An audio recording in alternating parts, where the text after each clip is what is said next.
Man skulle ikke tro det, men her i Kupfermølle eller Kobbermølle, der plejer de fleste at slutte hen ved Kalles grænsekiosk. Men vi boede her, Grenztal, i Alte Direktionsvilla.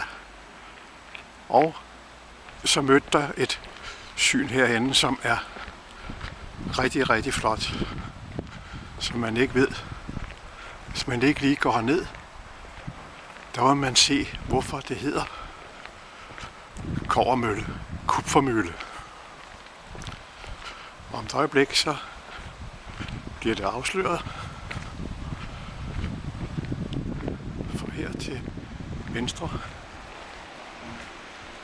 der har vi nemlig en mindeplade, der er rejst i anledningen af 400-året til minde om Christian den 4., som grundlagde Kobbermøllen i 1612, altså en kobbermølle.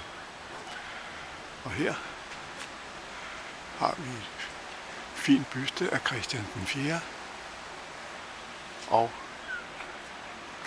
der er også et museum, Kobbermøllemuseet. Og vi går lige en tur ned ad hurtigt her, den idylliske gade. Det er jo jul, så der er pyntet. Her har vi Christians gang.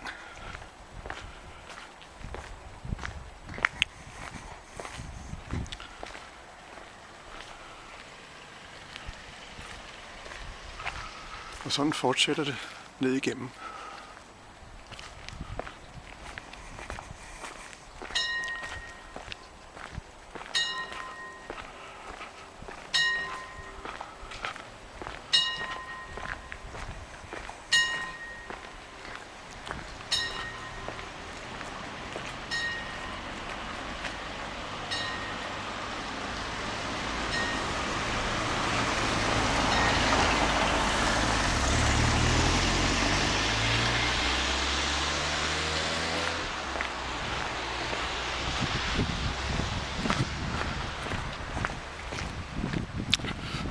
Og vi skal lige nå en tur herned og se, at hele det anlæg her bliver indrettet til Industrimuseum.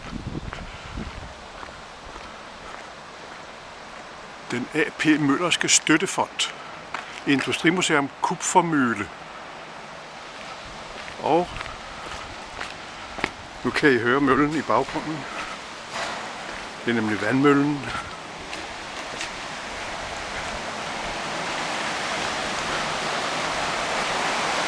Og den er her.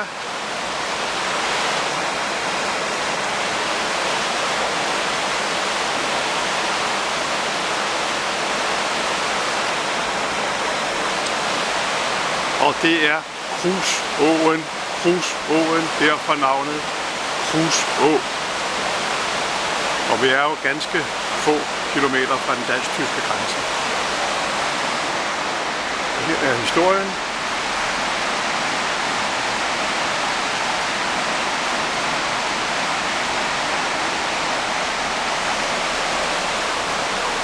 Og her slutter den.